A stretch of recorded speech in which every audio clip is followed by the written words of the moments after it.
Hi everyone and welcome to a new video. This time around not with my face in the video but with a focus on this book, which is Audre Lorde's Your Silence Will Not Protect You, which is her collection of essays and poems which I'm currently reading, and I thought it would be interesting to show you my process or my way of annotating books and taking this book as an example.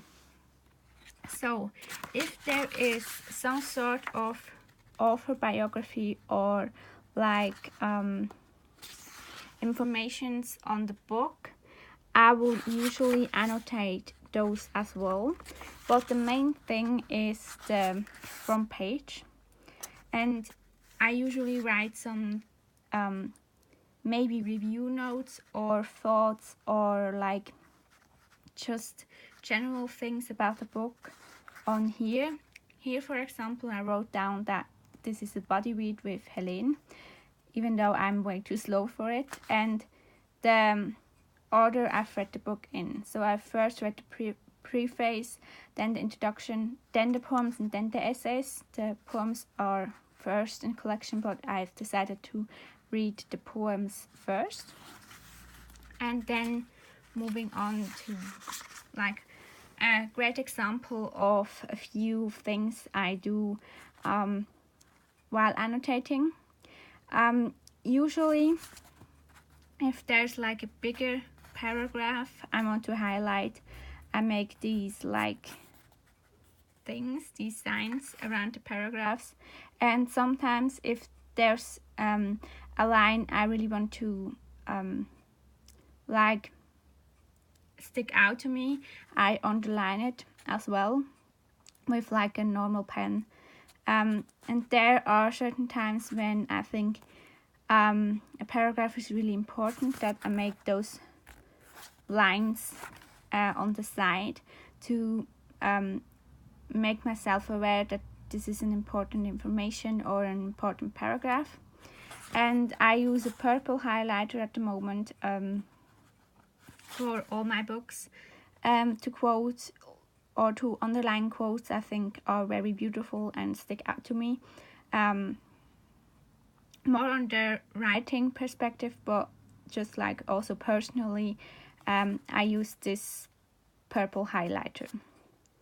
Again, this is an example of how I mark something I think is really important for the story or like the book in general.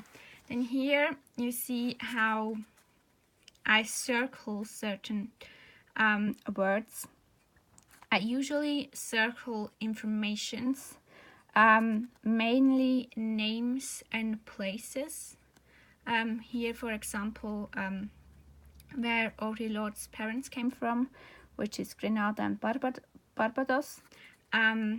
So I usually circle important names or new character names that are introduced, or in this example, names of places that I think are important, maybe for future references. Then here you see an example of how I make these like signs to mark a paragraph and then make a little star and write in the margins of the book. Here I wrote down that this paragraph was also mentioned in the introduction of this book. So that's what I usually do when I want to talk more in depth about something I underlined or like circled. So I write down my thoughts in the margins. Then here is a perfect example of how I underline beautiful quotes. There are a lot of those in these 2 pages.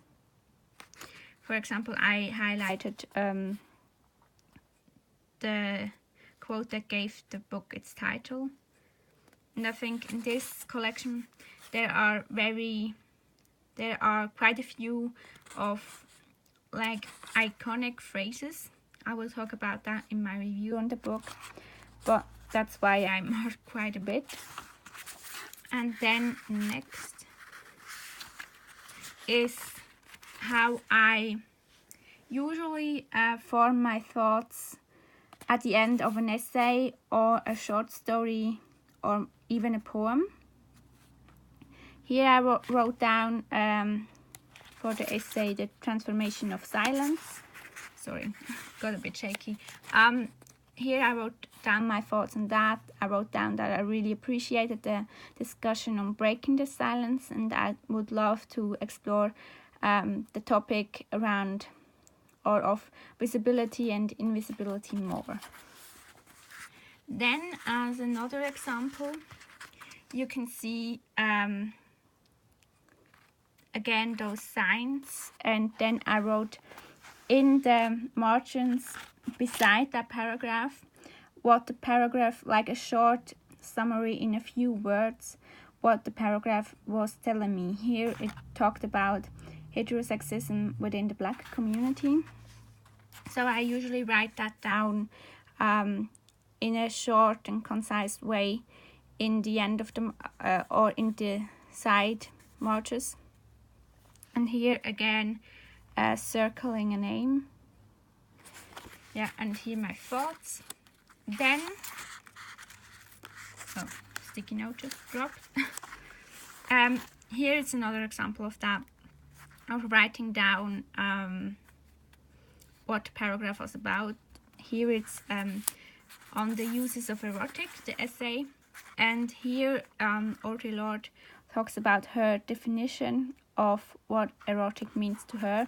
So I wrote down that this paragraph talks about Lorde's definition of the word erotic. So that's what I usually do. Now for the poems, lastly, I thought I would show you that I'm doing it quite similarly. I also do these signs and put them here when I want to highlight a whole paragraph or like a whole section of the poem. Usually I underline like up to 3 lines. Here was a little bit more. I should like make the signs as well, but I didn't. And then I write down some like informations if needed on the poem. Here I wrote that there are quite a few historical references on this like section of the poem.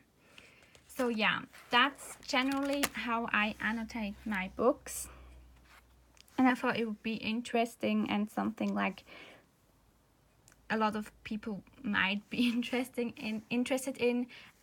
Definitely let me know if you annotate your books, and if so, if you made a video on it or plan to, or just let me know your process in the comment section. And I thank you for watching, and I will see you very soon. Bye.